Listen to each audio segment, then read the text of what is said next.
If I gave a fuck what y'all think I would be doing this?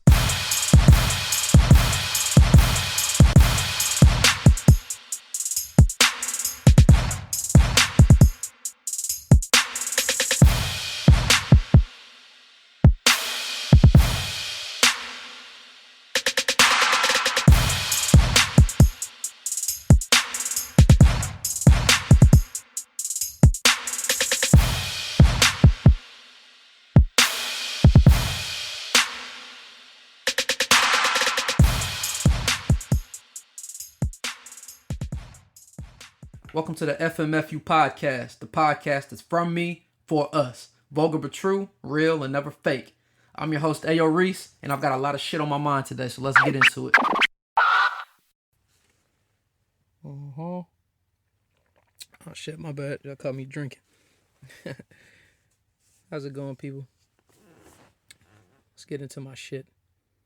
So, reminiscing is something that I love to do. Scratch that. It's something we all love to do.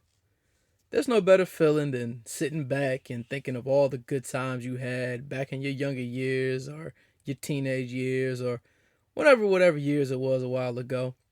I used to always say that I wish there was a way my life could be recorded. Like real life, world star, everyday GoPro type shit. I won't say reality TV because half that shit is scripted. I just watched the Duchess from Black Ink Crew interview on the Breakfast Club a couple weeks ago.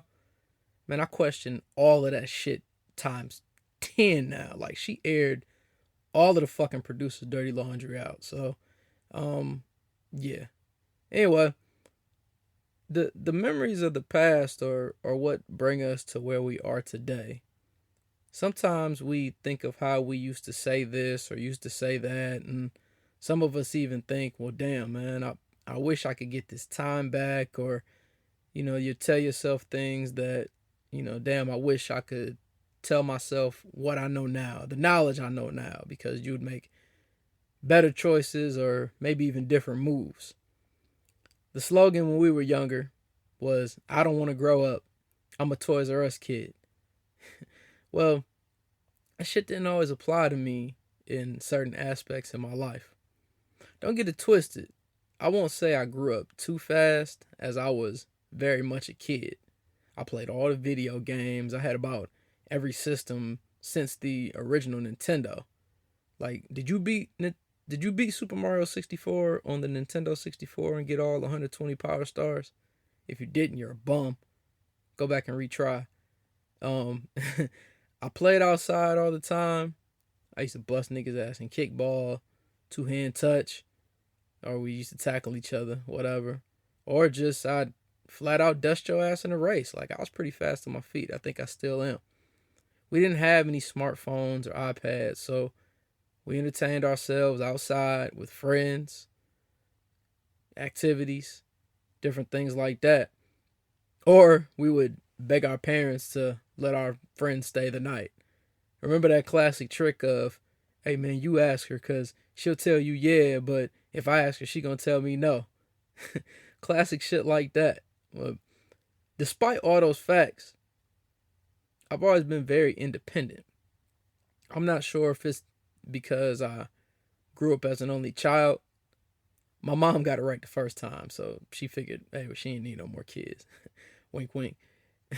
Whatever the case is, I've always carried my own type of independence for whatever age I was at the time. Eventually, there became a point where I couldn't wait to be an adult. Actually, I think I first started looking forward to being an older teenager first before the adult stage because I wanted to drive. Like, when I grew up and then I hit age 15, like, I was ready to hit the road like ASAP. So, soon as 16 hit, my ass was on the road driving like ASAP. I guess when I started to make myself be in more of a rush, because I thought my mentality was too grown to do anything else transportation wise at that point. This is at the point where you start caring about getting haircuts and other shit like that. Because hell, I tell you, when I was real young, I used to hate going to the barbershop. It's also hard to keep them white on white Air Force Ones clean when you always have to transport yourself outside. Niggas used to walk funny as hell just to make sure your shoes didn't crease.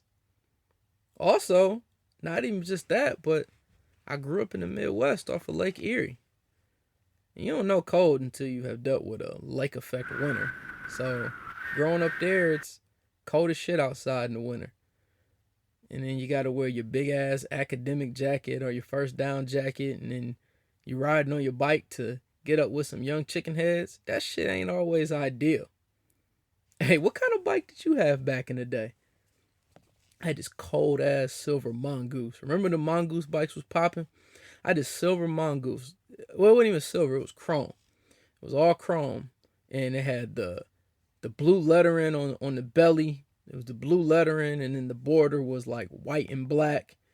What else was it? It had black. I had black handlebars, black wheels, and black pegs. Like my shit was fire, yo. But I don't know what happened to my bike to this day. I think it either got stolen or either I let someone borrow it and I never got it back. Be what? Man, excuse me. I must be coming down with a cold or something. Anyways, moving on. You ever see that meme that says something like, I was doing stuff at 16, y'all just not doing it 25? Is that good or bad? Not sure what it is, but yeah, I was basically that guy. Mostly what I mean when I say I'm like that meme was mostly about illegal shit. So yeah, I guess it's bad. Guns, car chases, fights, all kinds of shit. But we won't get into all that. That's all in the past. It's old. The days of Lil Jon, Yin Yang Twins, and crunk music are all behind me. 369, damn she fine. I'm an adult now. And I'll tell you one thing I've realized. Adulting fucking sucks. I read a tweet online and I thought it was funny, so I have to share. The tweet is stated, adulting is just a never-ending cycle of getting mad shit done just to have even more shit to do. Super facts! This tweet applies to adults of all generations, whether it be ones that are millennial adults now, or whether you were an adult back in the 1900s all the way through the 90s itself. However, I'm going to say for my next point, with the exception of the times of, segregation and Jim Crow laws and all of that type of shit, I believe it is harder adulting today than it was back in the day. Yeah, I said it. It is harder being an adult in the new millennium than in the earlier decades. What?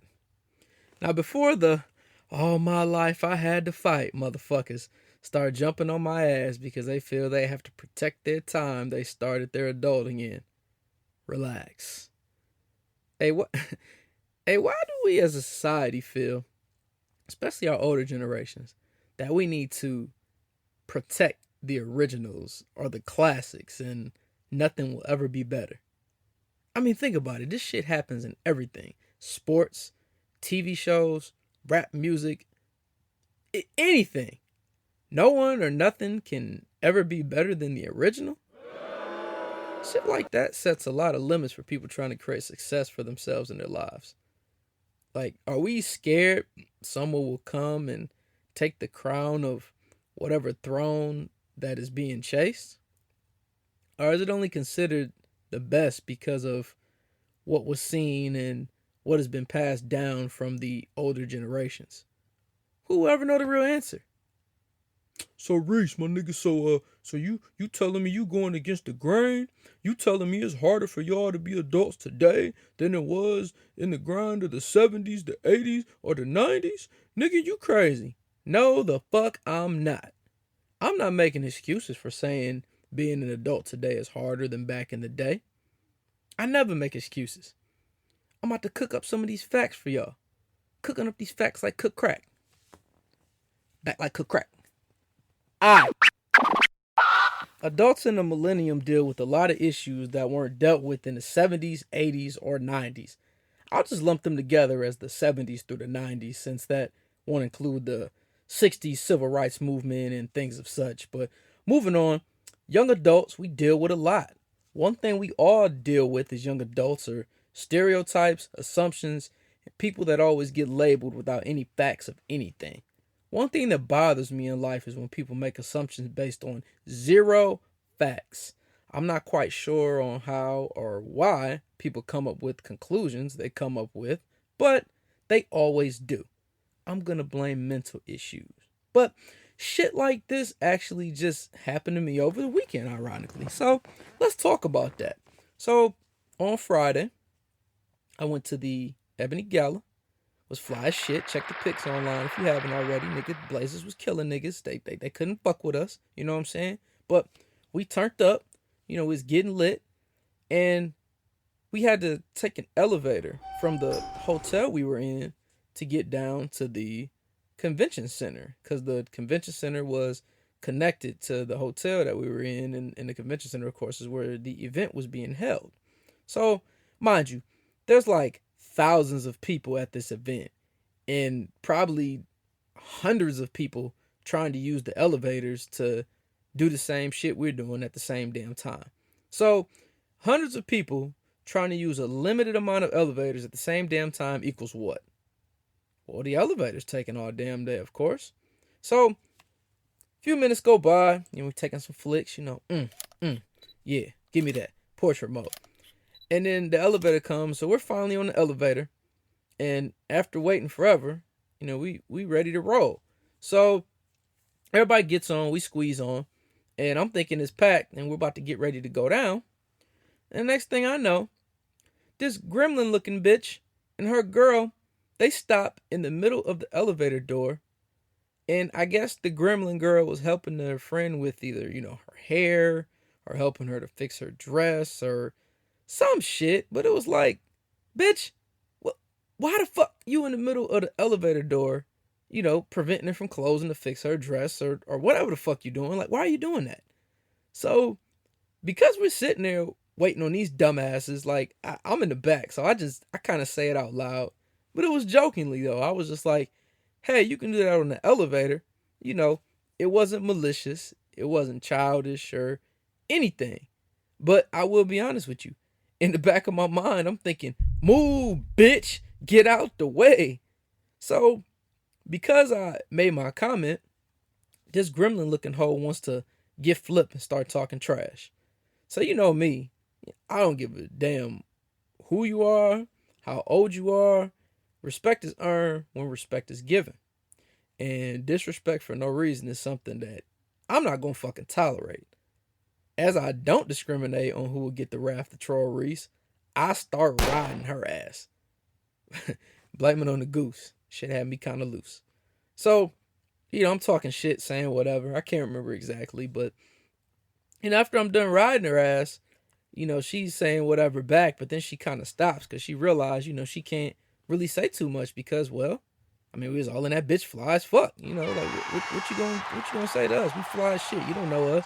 So then, the funny part is this hoe had the audacity to have on a one-piece jumpsuit. Who the fuck wears a one-piece jumpsuit to a fucking gala? A ratchet broad, that's who. So, hence that's why in this episode, I keep calling her a gremlin-looking bitch, because she wasn't cute at all. And I tried not to say bitch, I'm sorry. But, hey, I call her bitch because I don't know her name. Hey, I think Lil Wayne said that, so let's roll. So this one-piece jumpsuit wearing hoe gonna have the audacity to say, these damn millennials, or you must be a millennial, or some shit. So I replied back, well, actually, I'm 30. Or I said, well, I'm 30. Of course I'm not, but I said it because I wanted to make her look stupid. So then this hoe gonna reply back, well, that makes it even worse. So I quit talking because it wasn't really nothing else for me to say. But then all the girls were about to jump in and probably try to drag the bitch. So then, like, when she realized, like, I had, like, 5 girls with me at the time that was ready to drag ass, She want to joke and try to change her tone, like, oh, it's like Jay-Z and Solange in here. Hee hee hee hee hee. Fuck that. My point is, after my story there, I hope I gave you a good detail of everything. Why is this scraggly looking broad? Why does she think it's an insult to say these damn millennials? What's wrong with being an adult millennial, and why are we characterized as having specific traits and have specific assumptions about us? I know a lot of 40-year-old plus and 50-year-old plus guys who are childish as fuck. Trust me, I used to manage 100 plus railroad employees when I used to work for the railroad. A majority of them old and shit, and a majority of them childish as fuck. It's real sad. But being that she said this, I'm like, oh, really? So I did some digging. I got bored at work. I read a few articles online just about millennials and, the perception and different things like that. I just like to see, scholastically what other people are saying. And maybe it's just not something that stuck out to me. So upon reading these couple articles, there was just a few words that stuck out to me on basically what a lot of people assume about the work ethic of the new age millennial adults. 3 of the words that really stuck out to me were lazy, narcissistic, and entitled. And I'm like, well, damn. I mean, I feel like it's a lot of young people doing their thing. Why would you think that? I think the problem is that a lot of older people label us these things because it's based on only what they have seen or what they don't really understand. Older people probably have the fishbowl mentality worse than younger people. I believe that's the case because when you get older, you get set in your ways, and it's hard to change someone who has a certain perception or have thought, a certain way for 40 to 50 years or maybe even more of their existence. Look at President Dump's stupid ass. I mean, he's old as dirt, and he's a dumbass, fucker. Should we blame the older generation for not raising the adult millennials to their liking? I mean, what I've always said, and I feel like what I've always been told, is that to see how someone turns out and see why they've turned out that way, you have to look at the parents and how they were raised. I mean, should we do that? Or does this narrative about adult millennials continue as an excuse for the older generation? Like, let's say the millennial adults that they raised up from birth don't show the same work ethic. I mean, is this narrative continuing just to create the excuse so you can take the blame off yourself? I mean, maybe it's just created so that the perception will always be there. So the adult millennials will never be known as a hardworking generation. So it won't create any competition between us and the old times. I believe a lot of older people are scared of change. Hence, I mentioned earlier about how society is basically groomed to protect, quote unquote, the original or the classic GOATs in sports, TV, movies, anything really. Who knows? One thing I do know, it's not our fault you don't understand things the new age. Keep up with the times. I spoke of this in episode 1. One thing I said that I think should have stuck out to a lot of people. We got to keep up with the times. Because if no one keeps up with the times, your ass is going to get left in the dust. It's the FMFU podcast, bitch. Financial freedom, my only hope. Fuck living rich and dying broke. I bought some artwork for $1 million. 2 years later, that shit worth $2 million. Few years later, that shit worth $8 million. Man, I can't wait to give this shit to my children. Love your words of advice, Hova. But even with Hov spitting that knowledge to us about financial freedom, the thing we all still gonna have to deal with, and one of the major issues the adult millennials deal with now, is money. Now, don't get it twisted. Some adults have been dealing with money issues since when they entered the workforce in any prior decade of the new millennium, and even the older working adults that are working now in the new millennium are still dealing with it. Not all, but some. But shit starts off so hard for us adult millenniums just out the gate. let's put this in perspective with the main issue, unless you're in like West Virginia or some fucking place like that. Cost of fucking living. This shit is fucked up, bro. The cost for anything wasn't as high as it is now when the older adult non-millennials were getting out of college or not even having to go to college but just starting a full-time job at Ford, GM, or any of them places making bank. When millennials graduate college, we get thrown right into the high cost of living fucking fire. A lot of us feel that shit, even with full-time jobs, we just don't have enough money necessary to live the lives we want to live. And this isn't saying, oh, because I want to buy the new Jordans or I want to have all the new clothes. I don't even think that's necessarily the case. I think a majority of the shit comes down to just basic shit, such as food, rent, you need a car, so car payments, just stuff like that you really just can't get rid of on a monthly basis or really cut down. Like, I think for myself personally, if I haven't yet, I'm almost to that point where I've trimmed almost like every piece of fat that I can for my bills. And sometimes I still catch myself at the end of the month like, what the fuck? Like, where'd all my fucking money go? It has been the holiday season, so I mean, part of that can maybe be because, I've been spending gifts or buying gifts, not spending gifts. Fuck, I'm talking about buying gifts or things like that of that sort. But I don't know. It seems like it happens more than just around Christmas. But regardless of whatever the case is, though, it seems to me that a dollar today just doesn't buy what it should. I read an article online that talked about inflation, and it compared the prices of different things from the year 1994 to the year 2014.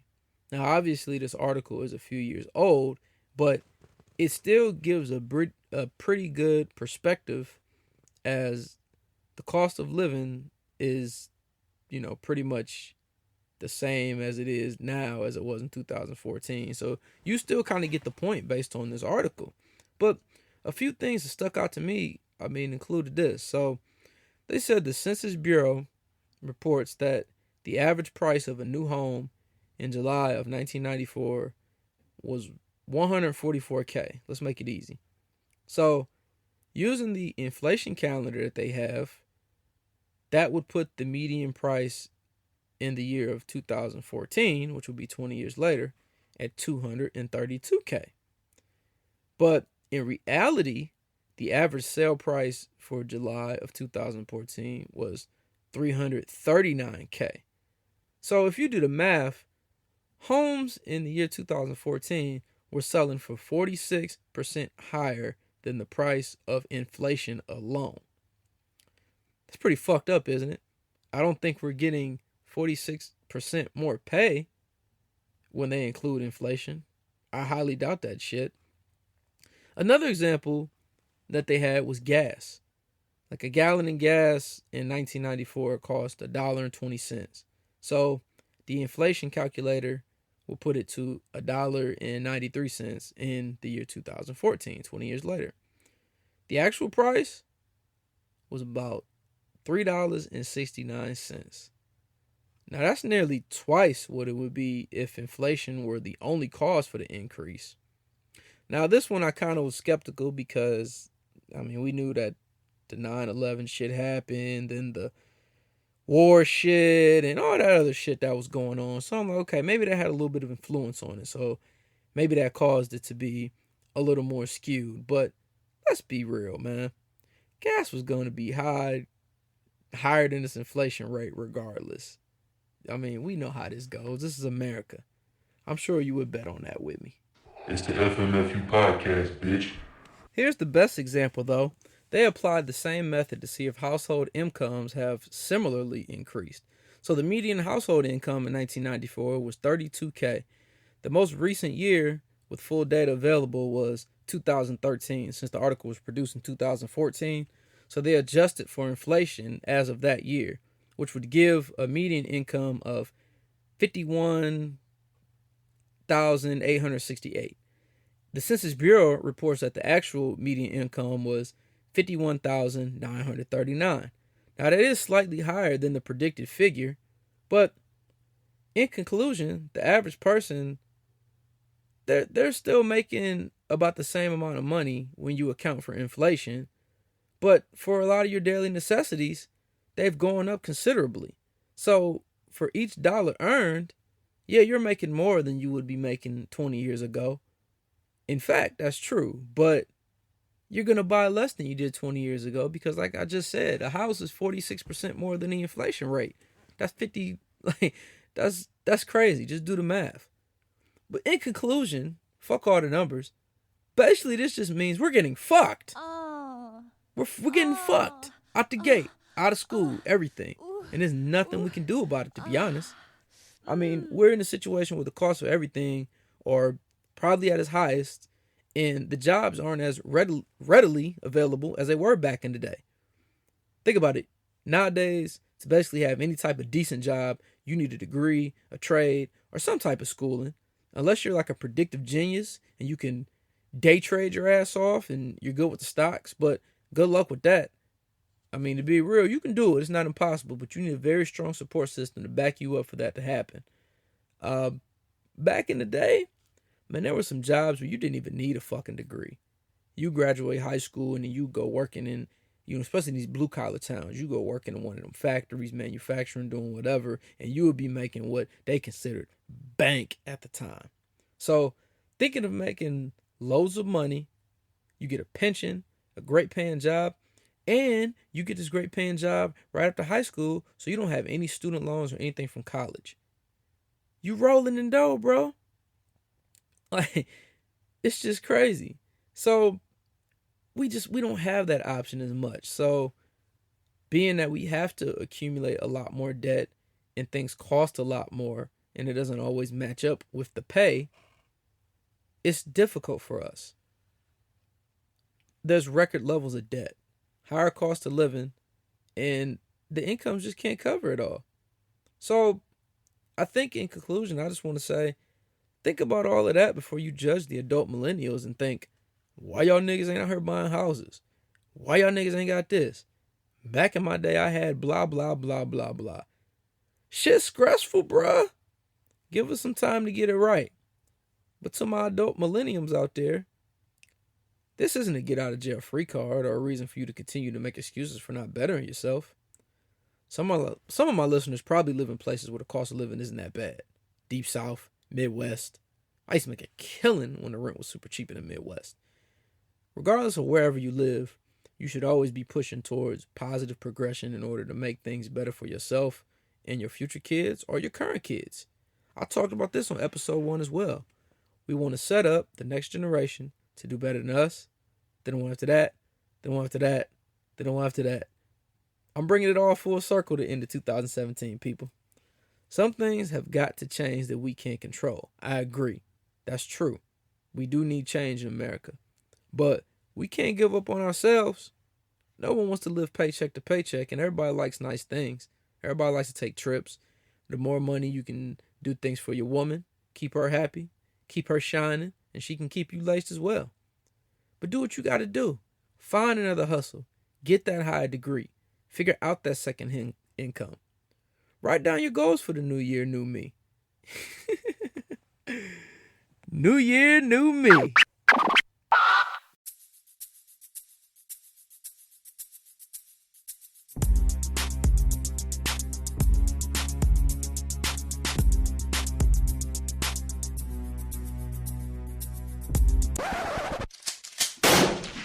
You know what really grinds my gears?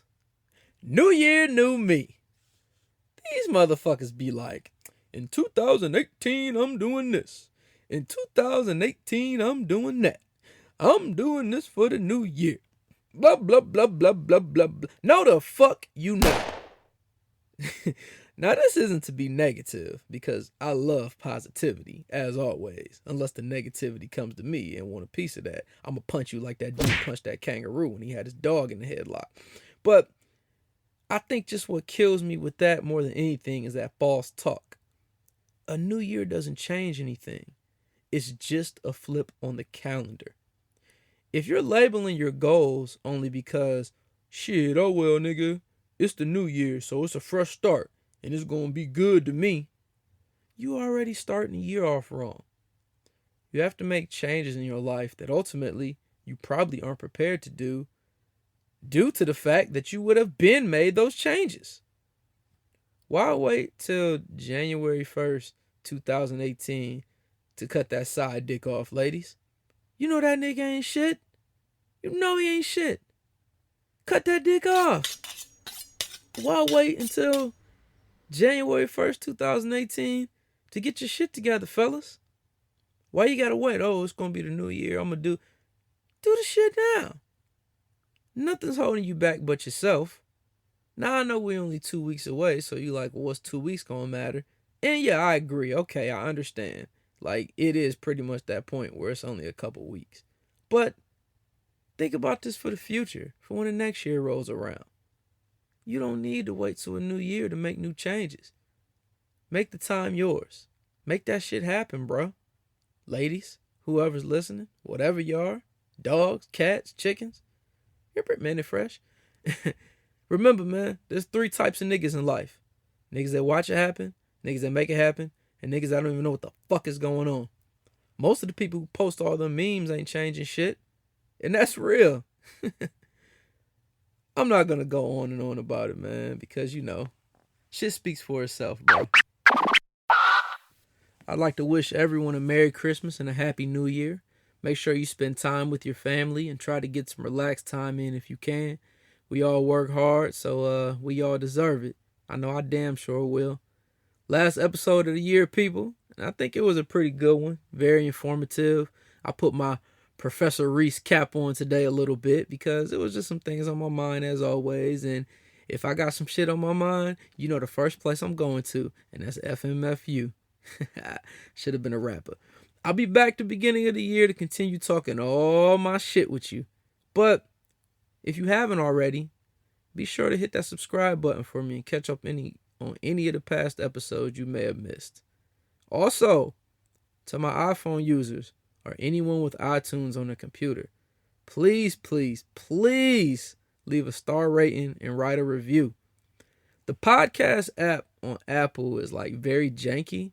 I'm not sure why, but it's some type of weird issue when it comes to leaving reviews and ratings. So to leave a review, what I've noticed is that you need to actually go into the iTunes app. And after you search for my podcast, you have to do like a 3D touch so that it will still open the podcast in iTunes. Because if you just select it, it's going to open and take you back to the Apple Podcast app.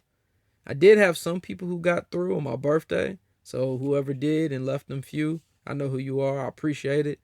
And I did get some ratings, but I know there's probably plenty more that I missed out on because Apple wanted to be on some janky bullshit. But love Apple. They just need to fix that, man. Because a lot of people like me probably missing out on reviews because their app want to be fucked up. Anyway, though, I'm going to let y'all go. Everybody have a good year. We'll talk soon. And, oh yeah, follow my Facebook page, From Me For Us. I've got a decent amount of followers and fans or whatever you want to call it now, but I'm always looking for different ways I can grow. If you haven't followed yet and you enjoy the show, get on there, like my page, share it, talk about it, tell your family, tell your people at work, follow me, tell them to listen. They want to hear good content. I talk that real shit, vulgar but true, all that. That's how I go. Oh yeah, follow me on IG and Twitter too, FMFU_podcast. Okay, I gotta go. See y'all. Bye, motherfuckers.